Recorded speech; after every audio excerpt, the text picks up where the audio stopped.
dark in here. Yes, and there's a good reason for it. But you can light the lamp now if you wish. What's the reason? For the darkness, that is. Stay close. Be careful not to stray. What's the reason? Why is it so dark? Pay attention, Daniel. It's important that you keep going straight and make sure not to stray.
June 1839. It's been more than a month since my last entry. After the event inside the underground chamber in Algeria, Professor Herbert insisted I return to England. He said he didn't want to risk forfeiting the entire expedition lest I took a turn for the worse. An excessive decision, in retrospect. But I'm glad it turned out that way. I found my journal this morning in the haphazard collection of things brought home from Africa. Next to it lay the broken stone orb wrapped in cloth. I tried to assemble it, but couldn't. The pieces wouldn't fit together, as if they weren't from the same object. Could I have imagined it all? Was there ever a complete orb?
June 1839.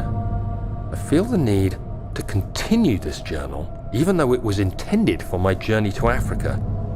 This must be something very important. I just know it. I've taken it upon myself to piece the orb back together, but it's been more difficult than one might think. The pieces are behaving strangely. They seem to change color, shape, and texture, but ever so slightly. Yesterday, I took careful measurements and notated any significant markings. Today, I confirmed my suspicions. They were changing. I was terrified and rushed off to see the finest geologist in London, Sir William Smith. I approached the subject with care and we discussed how rocks change form. He told me about the nature of glass, how it eventually collapses on itself, like ice slowly melting over the course of centuries. Smith eased my mind a bit, but I can't escape the feeling that these shards have otherworldly properties.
journal is gone.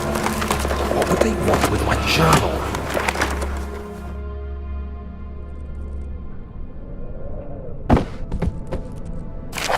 July 1839. I received a letter today from the Algerian governor's office disclosing the fate of Herbert's expedition. About a week after my departure, Abdullah, one of the men traveling with us, returned from the desert. He was badly injured, as if maimed by a lion. The man rambled deliriously about the expedition being attacked by something horrible. The French quickly dispatched a search party to look for the expedition. After searching for days, they found the camp abandoned without any trace of Herbert or his men. Tomorrow, I'll retrieve the things they recovered from Herbert's tent at the customs house. I don't know what to make of it, but I'm worried for him.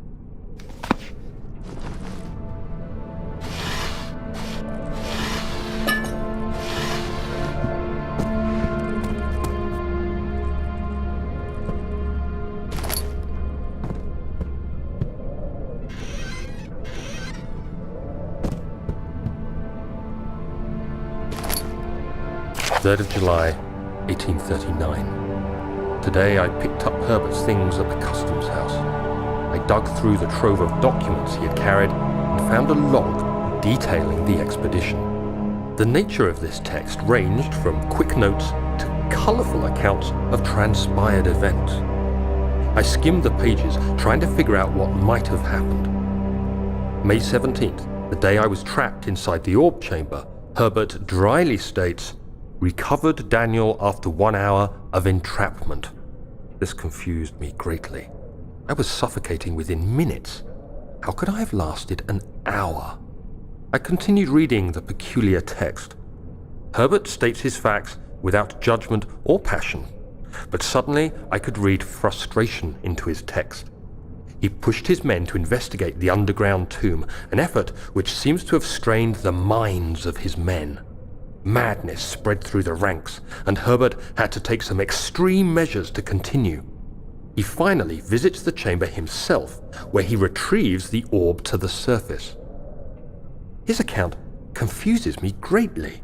If he has the orb, what are those pieces in my drawing room?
July 1839.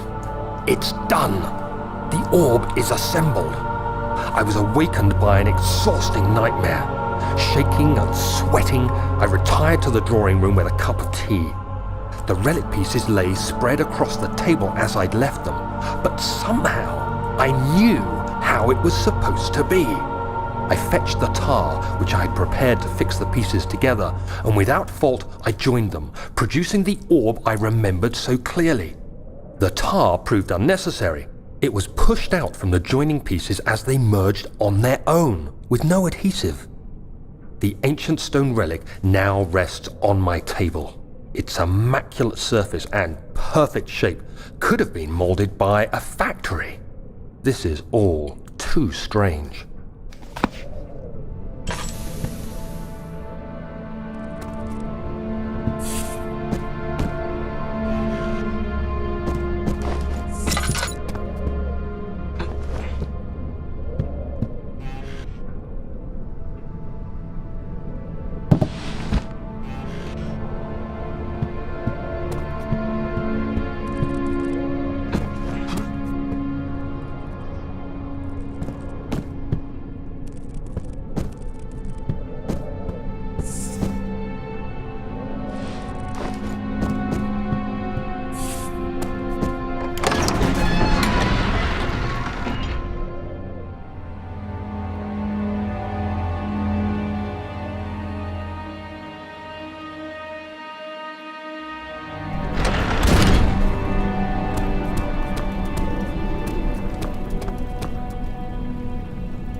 see what you have to offer.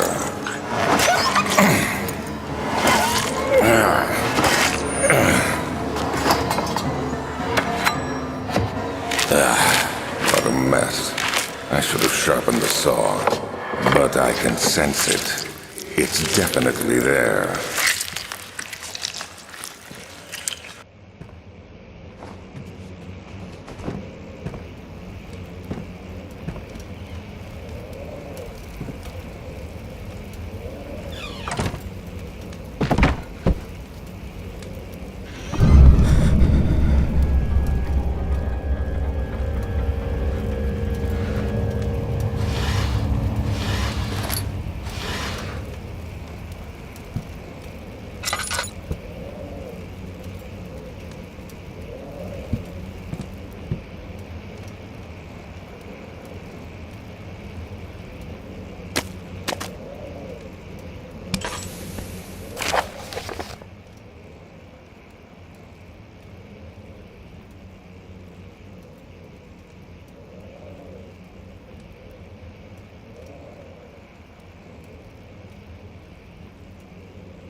Huh?